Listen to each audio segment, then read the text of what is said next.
All right, hallelujah. So what do you all think so far on the digs? Up, medium, down? All right. Today's not such a bad day. It did look like it was going to rain, but winter is coming. I've been saying that in a lot of my videos. And we, praise the Father, are getting too big to fit in our kitchen, and nobody has a living room this big. So this is working for now. Can somebody shut that door, please? So we don't get traffic sound. Oh, hallelujah. We're going to start out with the reading. We're going to John today. We're getting back into John. But we're going to start out in Matthew chapter 20. Wow, this is a different feel. It's kind of neat. It's like, all right, Matthew chapter 20.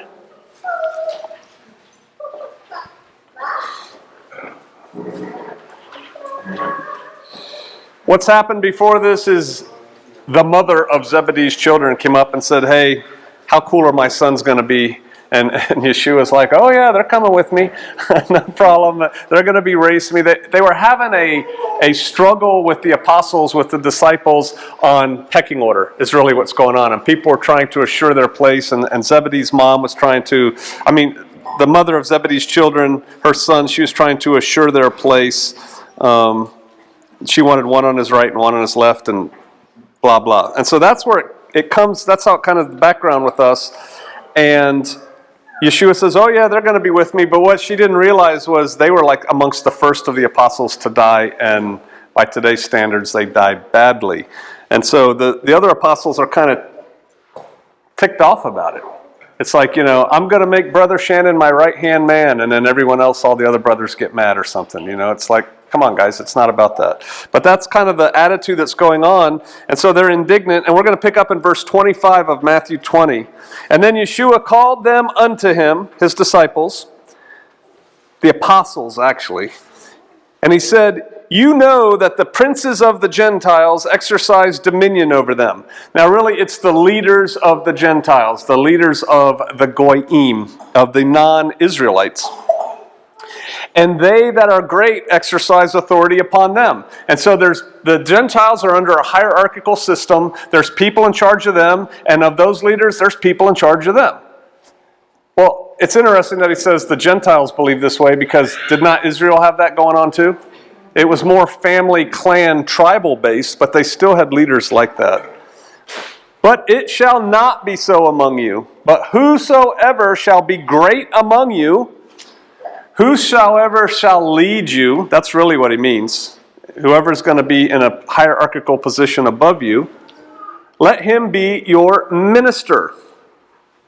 Does anybody have a different word for that? Servant. Servant. See, we say minister today and we think of some guy in a black shirt with a white little square right here. Do you know when I became a pastor, I actually bought like 5 of those shirts with the little white thing? I read a really interesting commentary online amongst new, young Protestant preachers, it's called the dog collar, by the way, who were doing that. I read about the whole history of it, and there were these guys who were saying they wore it all the time, especially as young pastors, like even when they weren't preaching, so that people would know they were pastor, one, but two, more importantly, so it would keep their actions in check, because they're basically walking around with something that says, I'm a minister of the Father.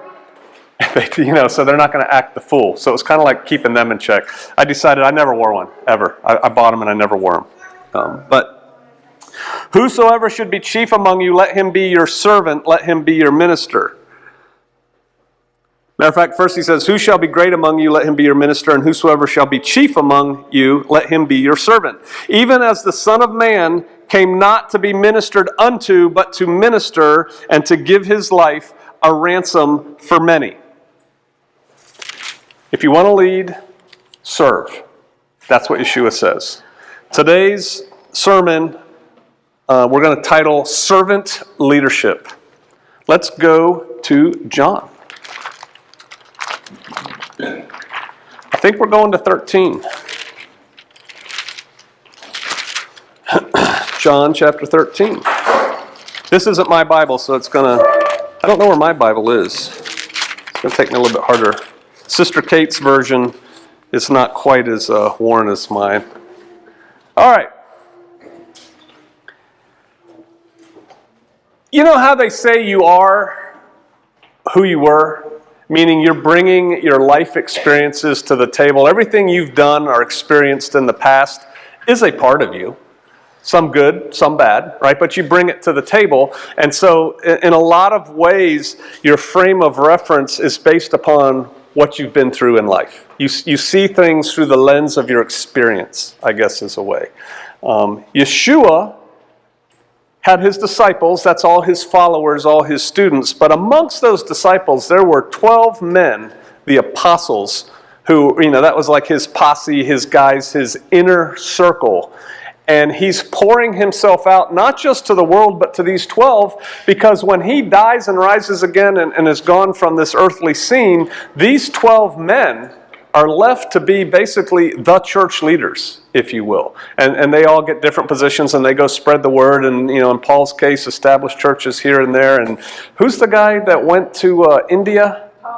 That was pretty good things that Thomas went all the way out to India and started churches. And so these guys have to be trained in the way of Yeshua, in the way he thinks and the way he perceives things in order to go set up the church and continue it on. And so he trains them and then they go forth and spread the word. I'm a former Special Forces guy. And so we are trained, amongst other things, to go into some weird place, meet with the movers and shakers, and do a train the trainer, train the leadership of an organization, and make it better to work for America, right? And to work to our ends. And so I think about that. What is our role as maybe the church today, but most especially I think about us, Shofar Mountain. I mean, is this it?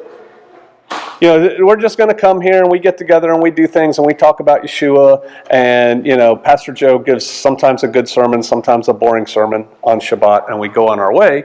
And I think we would all say, no, that's not it. We've been working at spiritual things a little bit lately. And has anyone here been attacked since we started doing that about a month ago? Because I have been. We've been having things happen to us. And I say bring it on, because the closer we get to the Father, I don't like that camera there because I can't see you guys have to do this.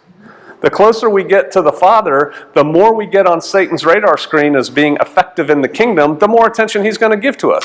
If we're just out there doing nothing, Satan doesn't need to bother with us. So I say bring that on. That shows we're being effective.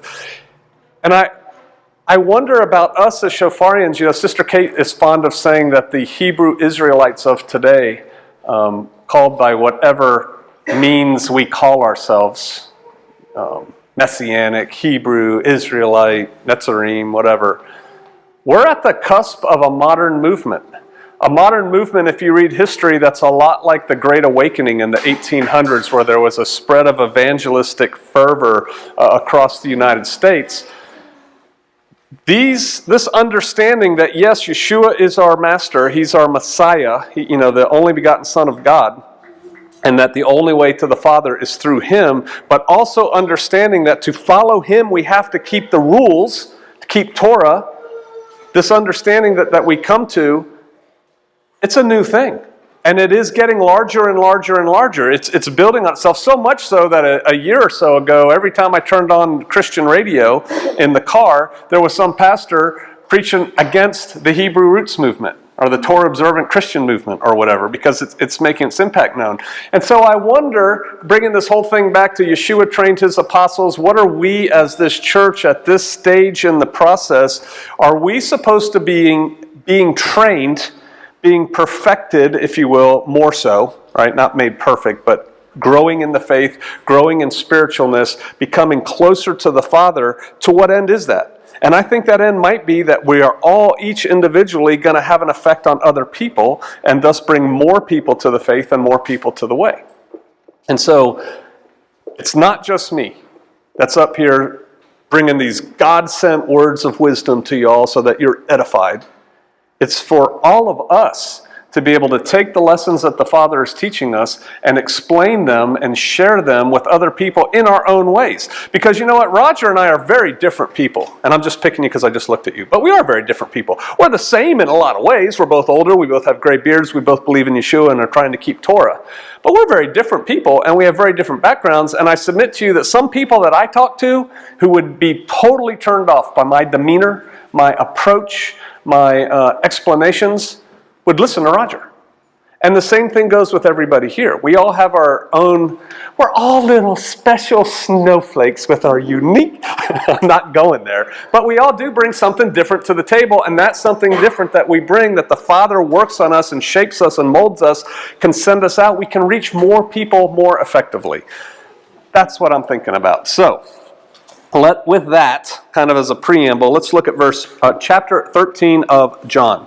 Now, before the feast of Passover, I'm just going to read the whole thing, then we'll come back. When Yeshua knew that his hour was come, that he should depart out of this world unto the Father, having loved his own which were in the world, he loved them unto the end. Setting the stage. It's before Passover. We all know what happened to Yeshua during Passover, right? That's when he was sacrificed for our sins. And so this time is approaching. It's before that, but it's coming.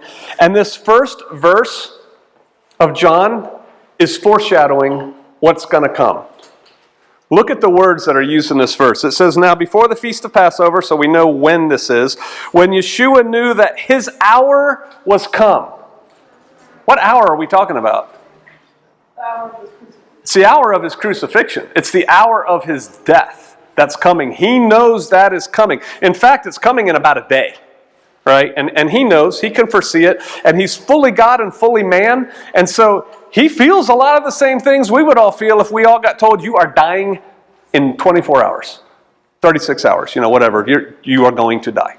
Matter of fact, you're doing it voluntarily because you don't have to, but you're going to do it. And so he knew his hour was come, that he should depart out of this world unto the Father. His hour is coming. He's going to die and rise again, return to the Father, right? So that's all foreshadowing what's fixing to happen. And then it keeps going. He loved his own which are in the world. He loved them unto the end. Unto the end of what? Unto the end of his time here, that time on the earth, he loved them to the end. So this whole first verse of John 13 is foreshadowing what's fixing to happen with him on the stake. It wasn't a cross. That's a whole nother teaching that I almost went into, but it's a whole thing. Maybe we'll hit that next week. But he did not die like this. He died like this. I can prove that in the Bible. But it's all foreshadowing that. Verse 2. And as I'm going to ask you all what yours says. As supper being ended, the devil has now put into the heart of Judas Iscariot, Simon's son, to betray him. Supper what? Does somebody have something other than being ended? Taking place. Taken place or taking place? Taking place. Anybody else? King James says supper being ended, and as we read further in this today, it's clear supper has not ended. Right? Supper has not ended. It's a mistranslation. Taking place is better. I have here in my notes, dinner is served. Dinner is started. Right? So they've started dinner. Dinner time has arrived. Has arriven? Has arrived.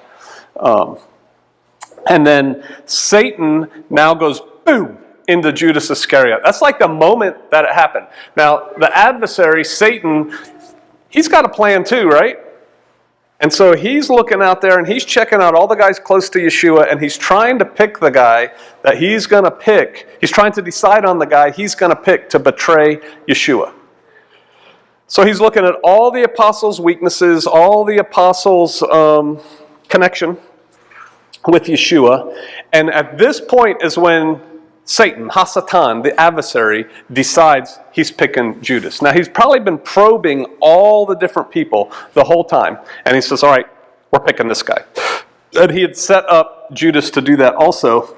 Here's the thing, and I talked about this at GOTS in my sermon, and a lot of people got it because I heard the murmur in the crowd go up. We know, because we've read this story many times, that Yeshua is going to be betrayed by Judas. right? He's the one that turns him over to the man. Because remember, they're looking for him, and that's why Yeshua's constantly moving about. His people are kind of hunted, and so they're looking for him.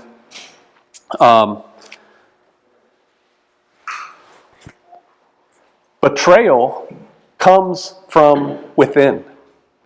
These are the 12 closest guys to Yeshua. These are the guys that Yeshua is pulling himself in, that he's pouring himself into, because he knows they're going to carry on when he's gone. And one of those 12 guys is the one that turns him in.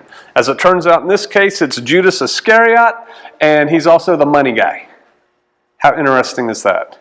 We could take that and run with it, but we're not going to. All right. Verse 3. And so Yeshua senses it too. Yeshua, knowing that the Father had given all things into his hands and that he was come from Elohim and went to Elohim. So it says Yeshua knows that the Father had given all things into his hands. Just keep your finger here. Turn back to John chapter 3, verse 35. Oh, I'm in Luke. Bless you. John 3:35. The Father, this is Yeshua speaking, the Father loves the Son and has given all things into his hand. Yeshua knew that he had all the power that the Father could give him. That was possible. He has given all things into his hand. Did he give Yeshua the power of life and death?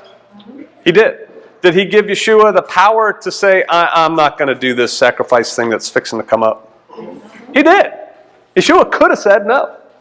He had the ability to say no. All things were given into his hand, and yet and still he knows what's coming, and he's going forward with it. He is the most powerful, allow me this without being blasphemous, person on earth, and he's fixing to let these people nail him to a pole.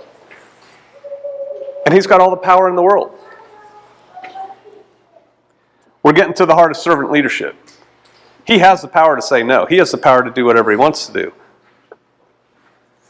He rose up from supper, and he laid aside, I'm going to read this and we're going to come back. He rose up from supper, he laid aside his garments. Somebody else have a different word than that? His outer garments. He took a towel and he girded himself, and after he had poured the water into a basin, he began to wash his disciples' feet and to wipe them with the towel wherewith he was girded. Then comes he to Simon Peter, and Peter said to him, Lord, dost thou wash my feet? Yeshua answered and said unto him, What I do you know not now, but you shall know hereafter. And Peter said unto him, You shall never wash my feet. And Jesus answered him and said, If I wash thee not, you have no part with me. And Simon Peter said to him, Lord, or Master, not my feet only, but also my hands and my head. We'll stop there. We're coming back. I've said this before, and you guys got to kind of understand it, because we all have this picture of Jesus that, we had when we were younger, and it's been developed better, I think, as we've come to the truth of the way. But we have to put our Eastern brain on, and the easiest way to do that is to think of Eastern martial arts, which again is the lens I'm looking at this through. But who here has seen the movie The Karate Kid? Okay, so you know how the kid goes and he works for Mr. Miyagi, and he wax on, wax off, and he washes all his cars, and he does all that stuff. This is a very similar relationship between Yeshua and his students. Back in the day, there were these traveling masters, these traveling teachers of various things. Philosophy, how to work on stone as a mason, or, whatever. And they would walk around and they would gather people to them. That would be like their little flock of disciples. Right? See, it's not a Christian term, disciple. A disciple's just a student. And so they would follow their master around. And their master could be anything. He could be a master of anything, and he gathers his little disciples. Well, there was a Jewish, as opposed to Israelite, there was a Jewish law that masters could not make their students, they could make their students do a lot of things. It's an interesting thing in Japanese martial arts. You're a brand new student, you're the one who's cleaning the dojo. Right, so you clean the dojo after we work out, and you're here to learn my super secret karate, but all you're really going to do is sweep the floors for a while. It's very similar in the apprentice master program in the trades. You don't start out doing the hard things. You start out doing the scut work until somebody figures out they can trust you to do the other things, and then they raise you up. And so people who were new, see, with our American mindset, we're like, dude, I'm paying you money to teach me how to do karate, and so teach me how to hurt somebody or teach me how to defend myself, depending on the aspect of it. It's not like, hey, you need to go clean the toilet. Thanks for coming. You need to go clean the toilet. It's like, no, that's not how we think about things. But they did think about things like that in an Eastern mindset in this time of Yeshua. But there was a law, a Jewish law that said a master could not make his students wash his feet. That's too much. You can make them do a lot of things, but you cannot make them wash your feet. Because here's the reality, and Sister Kate, until recently, when she started wearing running shoes for her feet, would wear her, what were those called? Keen sandals all over Shofar Mountain. And let me tell you something, at the end of the day, her feet were funky. They were dirty because she's feeding goats, she's walking to the chicken coop, she steps in mud, she steps in dust, rocks come in, and when she took her shoes off, at the end of the day, it's like, wow, those are some funky, nasty feet. Well, this is how everybody was, right? They're in a hot, arid environment, feet sweat, dust clings to your feet, it runs down between your toes, it gets underneath your toenails, and so you get nasty feet. It's still that way today in Afghanistan and places like that. And when they sat down to eat, they didn't sit at tables like these over here. They sat at low tables or sometimes no table, just on a carpet on the floor. They still do that in Afghanistan today. And sometimes they'd have pillows and stuff so they could kind of get comfortable and lay on their side. And their feet are right there, this close to everybody else's nose, this close to everybody else's eyes, and we're trying to have dinner here. Are you kidding me? Get those nasty things out of my table. It would be like you coming home from mucking stalls and putting your feet up on the table while everybody's eating, right? It's like, no, we don't do that. And so it was the lowest servant's job to wash the feet of the household, of wherever it was. The lowest servant would wash people's feet. Sometimes they wash their own feet. Today in Islam, they do this ritual washing before they go to the mosque 5 times a day or the prayer room 5 times a day to pray. And they have these little fountain things and these little benches so you can sit down and wash your feet and wash your hands. It's really not necessary. I saw army guys sit down, they've got BDU pants on, they have boots and socks on, take off their boots, take off their socks, wash off their feet before they go in the mosque, wash their hands, wash their face or whatever. Their feet really weren't dirty. They were in socks and boots and they're not dirty, but it's what they do. And the reason they did it, I just wanted to give you the context of it. The reason they did it is because we're all sitting there eating, we don't want nasty feet around. But you couldn't make your disciples do that. That was too low. It was considered the lowest of the low servant job. You got foot duty, dude. It's like all the guests that come, you got to wash their feet. All right, so it was a very humbling, low thing. But you can't make your students do it. So if you can't make your students do this task, think about the impression it's making when the master is doing what he can't even make his students do by law, by Jewish law. He's going to wash their nasty feet. Now, the other thing that's interesting here is that they sat down to eat, right? It says he rose up, and we're going to get to that point in a minute. It says he rose up to wash their feet. So they've already reclined and they're already eating with unwashed feet. Why do they have unwashed feet? Does anybody know? Why did they sit down to eat with, presumably, nasty feet? Because there was no servant in the house.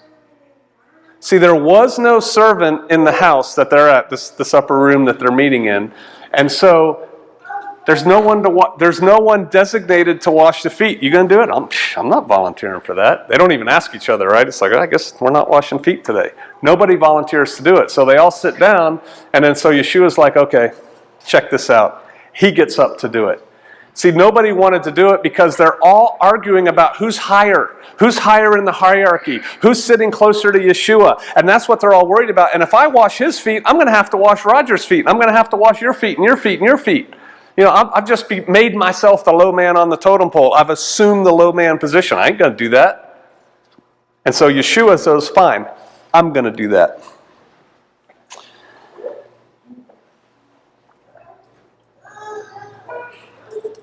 All right, so let's look at verse 8. We're going to come back here and look at some more stuff, but let's look at verse 8. So Peter said unto him, see, now he's already washed other people's feet. Right? Yeshua's making his way around the table before he gets to Peter. So he's washed some feet, some people's feet. And he gets to Peter, and Peter said unto him, Thou shalt never wash my feet. I think Peter is thinking this is a test from the master.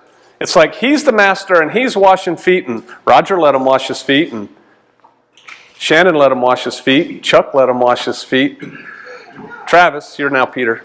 He says, no, you're not washing my feet, master. I'll wash your feet. Right? I mean, he's kind of like looking at it. They're all trying to calculate. They're all vying for position. And he goes, you'll never wash my feet. And Jesus answered him and said, if I wash you not, you have no part with me. He's saying, you will let me wash your feet, or you're not going to be part of me. Here's the reality. We can have no salvation. We can have no relationship with Yeshua, with the Father, if we're not washed in his blood. If we don't let Jesus wash us, we got nothing. It doesn't matter if we keep Torah perfectly, which nobody here has done and nobody here is going to do. It doesn't matter. If we don't have the washing of the blood of Yeshua, if we don't let him do what he did for us, if we do not accept that, we got no place with him. And we are not with him at that point. Jesus said, if I wash thee not, you have no part with me. So then Simon Peter, he's like, oh, okay, I get it. Well, then if that's the case, wash all of me. I want it all. Right? And he goes, Lord, not my feet only, but also my hands and my head. And Yeshua said unto him, he that is washed needs not but to wash his feet, but is clean in every whit. Here's kind of where I think that's going. And I almost did the sermon on this whole angle here. So this angle, this tangent, is probably worth our continued thought and study. And it's the concept of salvation versus sanctification. And see, sanctified, right? That's one of those words that's tied to Kodesh. That's tied to set apart. We have the sanctuary. We're sanctified. We have saints, right? It's all tied together, and it means set apart. And so salvation versus being set apart. Once we're saved, and we're saved by the blood of Yeshua, right? By accepting him as our Lord and Master. Once we're saved, that's forever. You're saved. There's nothing else we can do. We can't add to that. We can detract from it by our own not belief, not accepting it, but it's still there. And so we are either saved or we are not. But sanctified, being set apart, that's a constant daily struggle. It's the perfecting of us in Christ. There is nobody walking around here who's worshiping Christ, who's worshiping Yeshua, who's doing it perfectly. There's nobody around here who is living a perfectly Christ-like life. Maybe saved, but you're certainly not living a super righteous lifestyle. There is at least one part in your life, and I submit there's a lot more than that you can fix. And that's you. You need to fix that. The only way you're going to fix that is by turning ever more so to the Father, turning ever more so through Yeshua to him, and receiving the Holy Spirit to sanctify you daily. It's a daily struggle. And so that's kind of what's getting here. Yeshua's like, hey, I washed your feet. You're good, man. You don't need all that other stuff. Don't worry about it. But actually, you do need to keep yourself clean, right? The whole body part, that's on you.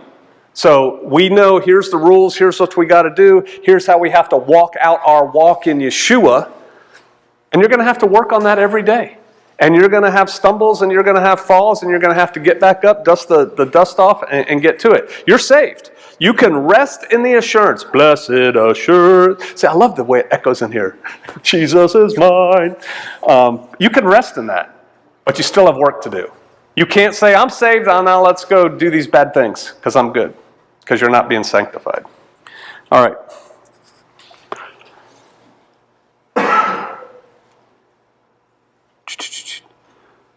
I want to cover some concepts here that just happened in... Let me look at verse. We just did 10. Jesus said to him, he that washes need not wash his feet, but is clean every whit. And ye are clean, but not all. Now he's talking about Who there? When he says, you're clean, but you're not all clean. There's only 12 other people in there. Judas, right? Because Yeshua knows it's Judas too. I'm going to go to 12 and then come back up. For he knew who should betray him. Therefore he said, ye are not all clean.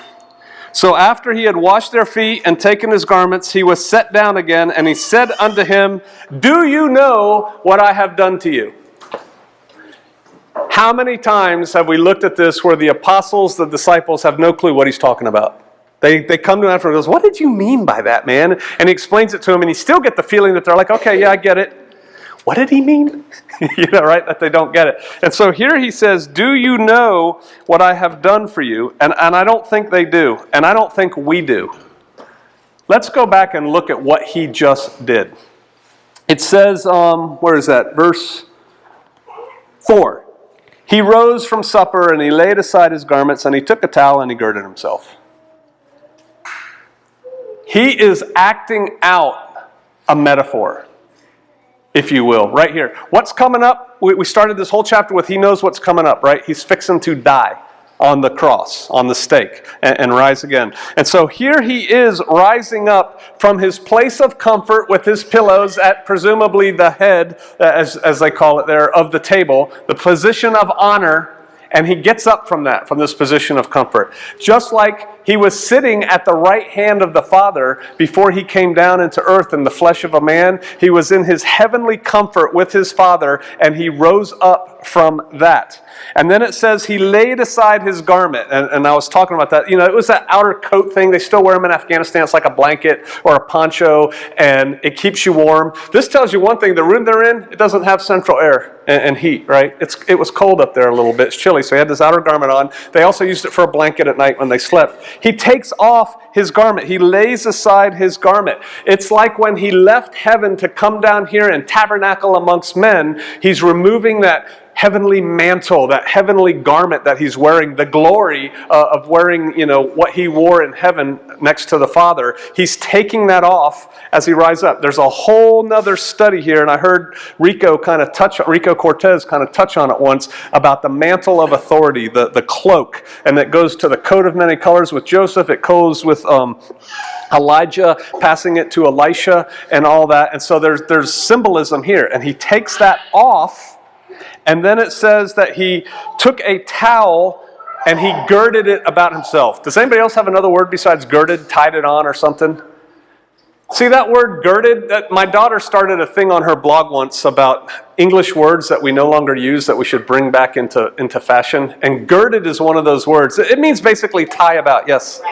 Wrapped about. It means tie about. But really when we use that, when we read that, when we see that in the Word, it's like gird your loins, right? And we talked about that. The men wore these dresses and they'd grab it and they'd tuck it in and they would wrap it between their legs so they're wearing like these weird culotte short things when they went to run and fight. So, they can't fight in a floor-length dress. And so girding, it has come forward to mean prepare for action, prepare for work. And so that is exactly what Yeshua did. He came down to earth to do the work. Right? He did all the work. That's another thing we get from people who are saying, oh, you believe in a works-based salvation. No, I believe my salvation was paid for by the blood of Yeshua, and I did nothing to deserve that. I didn't do any of that work. Yeshua did the work. And so here he's girding himself. He's putting on his towel because he's ready to work. And then it says he poured the water into a basin, right? So they didn't have taps of water, so you have this pitcher, pour it in a basin, he walks around, he puts it down, he washes people's feet, right? Well, he's pouring out the water that is washing people clean. That is foreshadowing of him pouring out his blood for us, which is going all the way back to the foreshadowing of the Passover lamb, of the blood that was put on the doorpost and the lintel so that the angel of death would pass over. This is all that, and it's in basically 2 verses here in the Word. And then finally, it says he sat back down, in I think it's 12, right? And so after he had washed their feet in verse 12 and taken his garments, so he puts his garments back on, and he was set down again, and he said, do you know what I've done to you? Because where is he now? He's at the right hand of the Father in glory. With all his power and authority right there, he's got his garments back on. And so that's what Yeshua did right there, is he just demonstrated who he was and what he was doing in a living metaphor without using any words to do it. But let's see what he says here. Verse 12, do you know what I have done to you? You call me Master and Lord. You call me Teacher. Master is used, again, the closest way we can get to it. It's not like slave and master in American thought process. You know, we've got masters in the Deep South and they've got slaves. It's not that. It's more, again, like the Asian martial arts theory. We have the master and then we have the student. So you call me Master, you call me Lord, and you say, well, for so I am. If I then, your Lord and Master, have washed your feet, ye also ought to wash one another's feet.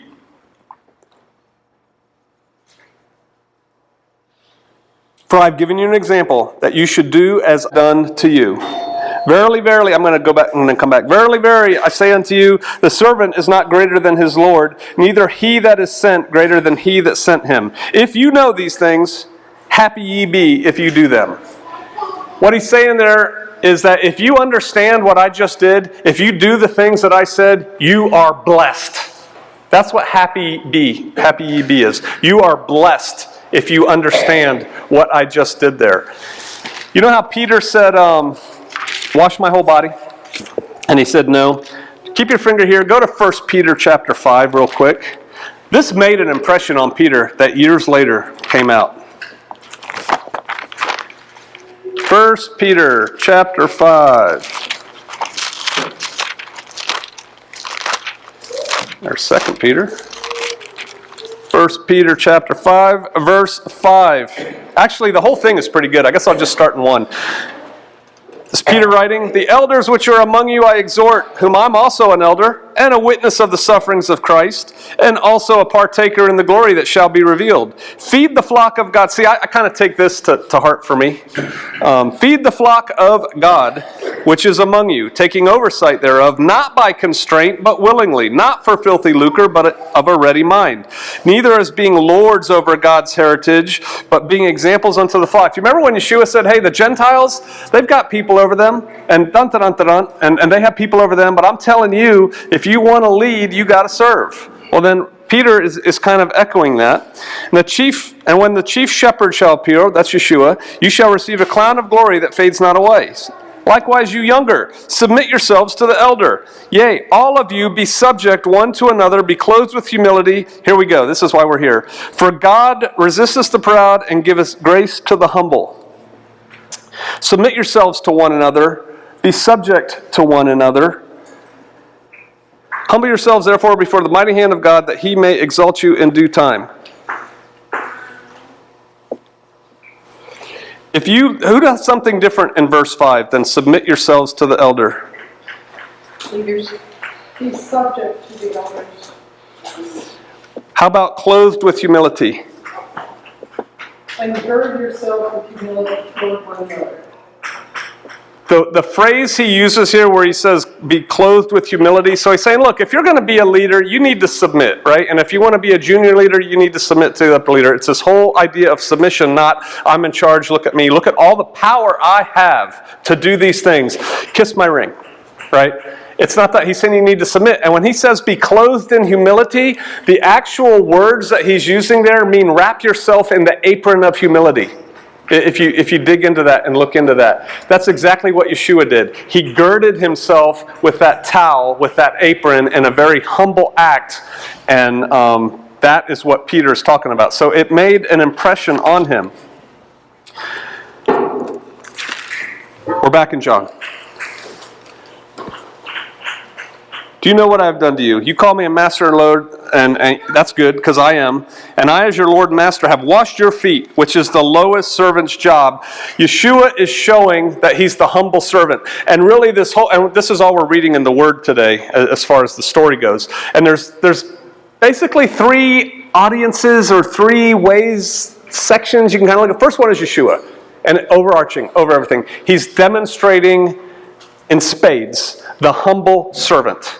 Right? He's doing the lowliest of jobs for his people. And when the one guy says, no, you're not going to wash my feet, he goes, I am going to wash your feet or you're not going anywhere. So he's humble, but he's in charge. He's still in charge. He's a humble servant. The disciples, they don't know what to make of this. Because his message, his actions that he's given are against what they've all been worrying about. See, they feel the end is coming. They've been feeling the building up. Yeshua's been dropping hints. They know something big is getting ready to happen. And so they're all kind of jostling for position. And then here he is showing them, no, you guys, you're worried about the wrong thing. Don't worry about being in charge. Just be humble and do what you need to do. But this word is written down for a reason, and we all have a copy in our hot little hands for a reason, because it's like, all right, how do we take this to us? How do I take this message and work with it? And WWJD, what would Jesus do? Go forth and live a Christ-like life, right? I mean, we know that. This is not new to us. Go forth and do likewise.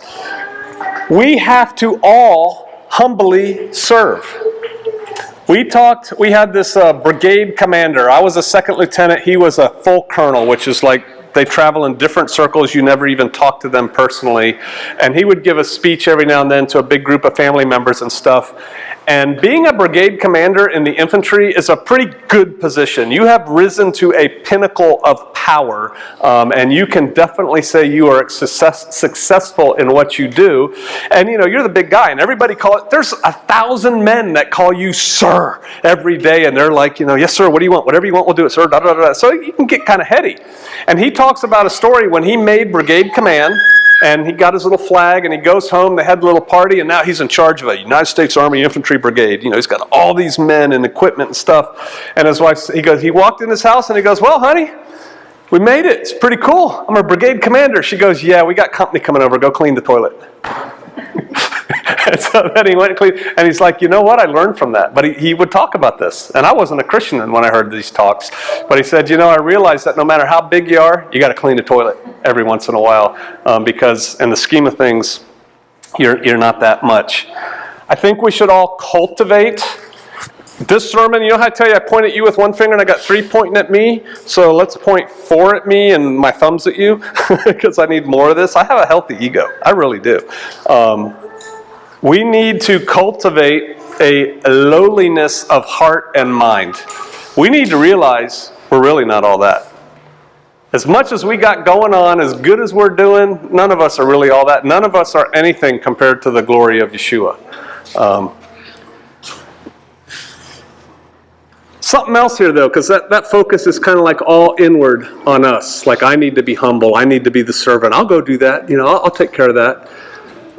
When we humbly serve, there's a way to try and humbly serve to get kudos, right? Like, I'll clean the toilet, right? It's like, okay, everybody heard you say that. Very good. It's kind of like when we give tithes and stuff, it says, Yeshua said, don't let the left hand know what the right hand's doing. When you pray, go into your closet and pray. Why are you praying? Am I going to pray here so you all know what a great holy man I am? Our pastor's so holy. He gets down on his knees and he prays before every sermon with his head in the corner right there, and we can all see him do it because we know how holy he is.